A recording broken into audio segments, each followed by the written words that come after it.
के लिए जो चाहे वो स्नातक क्षेत्र हो या शिक्षक क्षेत्र हो, ये प्रत्याशी विशेष के प्रबंधन का चुनाव होता है जी। चुनाव के पहले लोग वोटर बनाते हैं जी। और कई जिलों से में ये फैला हुआ चुनाव क्षेत्र है। तिरहुत स्नातक क्षेत्र का मतलब है मुजफ्फरपुर से लेकर के जी, वैशाली, शिवहर, सीतामढ़ी, जी। ये सारे क्षेत्र बड़ा क्षेत्र है। संसदीय लोकसभा के क्षेत्र से भी बड़ा क्षेत्र जी। होता है। और देवेश चंद्र ठाकुर निर्दलीय जीते, फिर जदयू के कैंडिडेट के रूप में जीते थे, तो ये उनका व्यक्तिगत प्रभाव था, जी।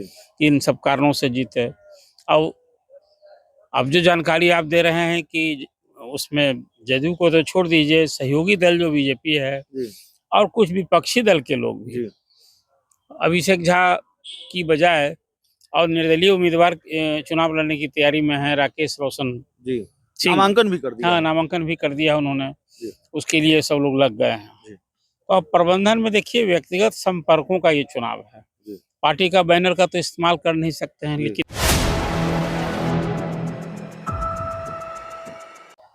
नमस्कार, आप देख रहे हैं 4 PM और मैं हूं अभिषेक मिश्रा।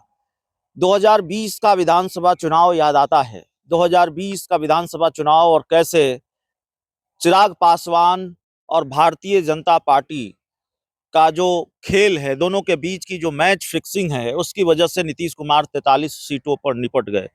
और ये बात हम नहीं कह रहे हैं।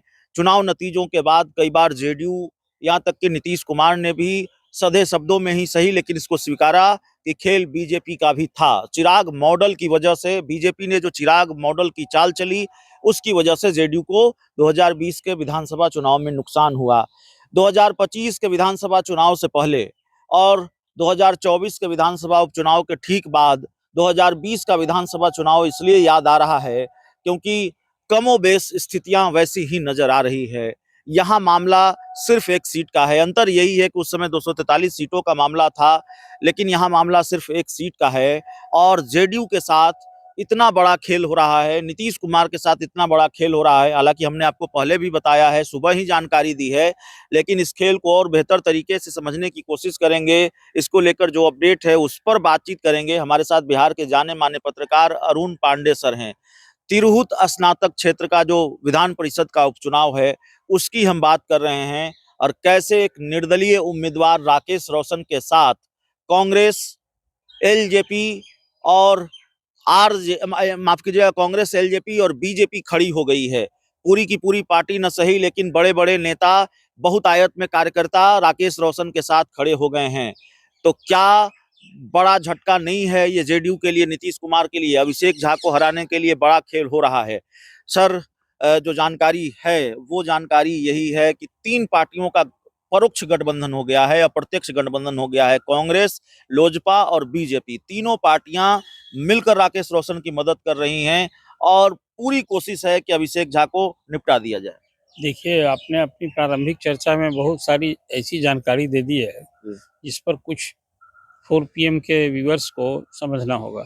देखिए, आज जहां आप जो बात कर रहे हैं, यही है वो बिहार विधान परिषद है। 75 सदस्यों वाली ये सभा है, परिषद है, और उसमें तिरहुत स्नातक क्षेत्र के लिए उपचुनाव हो रहा है। बिहार विधान परिषद के सभापति रहे देवेश चंद्र ठाकुर ने इस्तीफा दे दिया।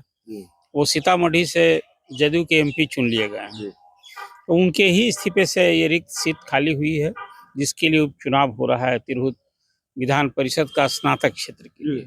उनकी जगह पहले तो वो चाहते थे कि घर में ही रहे।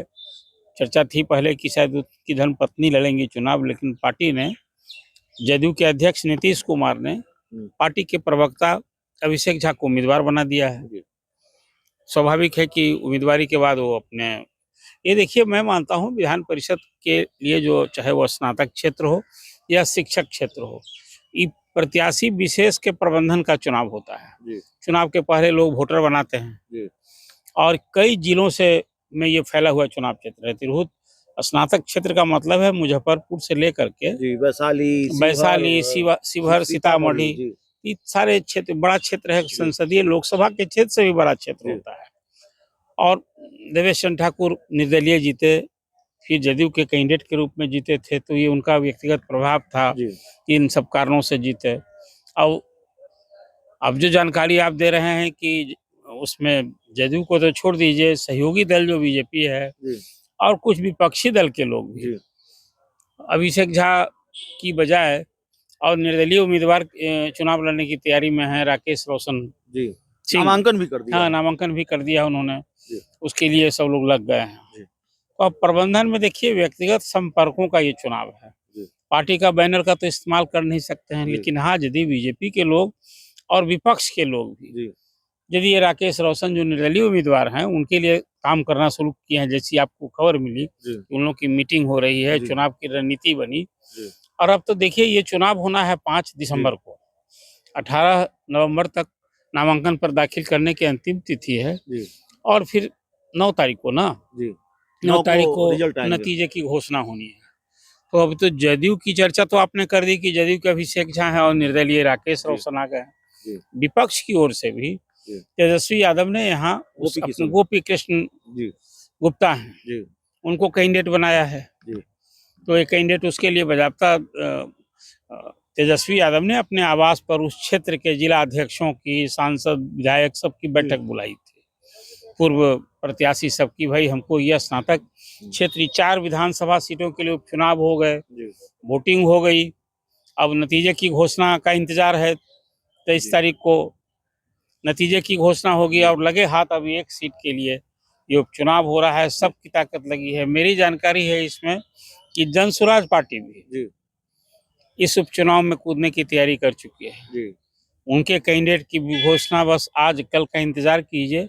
प्रशांत किशोर वहां कौन लड़ेगा, जी लेकिन कोई दबंग छवि का होगा या दबंग कोई जात से होगा। यदि कोई एक राजपूत लड़ रहे हैं, एक गुप्ता लड़ रहे हैं, एक झा लड़ रहे हैं, तो संभव हो कोई भूमिहार चुनाव लड़े। ये की चर्चा अभी एक आहट मिली है, प्रशांत किशोर ने भी इसकी तैयारी कर ली है। और फिर मैं आपसे बात करता हूँ, विधान परिषद का ये चुनाव जो स्नातक क्षेत्र होता है पूरी तरह प्रबंधन का चुनाव होता है।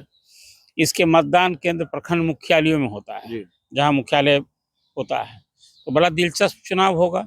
और खास करके तब जो आपने तो अब पिछले चुनाव में जो चिराग इफेक्ट हुआ था, जिसके कारण नीतीश कुमार की पार्टी जदयू तीसरे स्थान पर हो गई थी, तो अब बता रहे हैं आप कि चिराग पासवान के पार्टी के लोग भी जदयू के कैंडिडेट को सहयोग समर्थन देने की बजाय एक निर्दलीय प्रत्याशी के रूप में राकेश रोशन लड़ने वाले उनके पीछे लग गए हैं। तो जिस तरह से अभी आपने देखा इमामगंज में, वहाँ जीताराम मांझी की प्रतिष्ठा दांव पर थी, उनकी पुत्र वधू लड़ रही थी दीपा मांझी, चिराग पासवान वहाँ नहीं गए।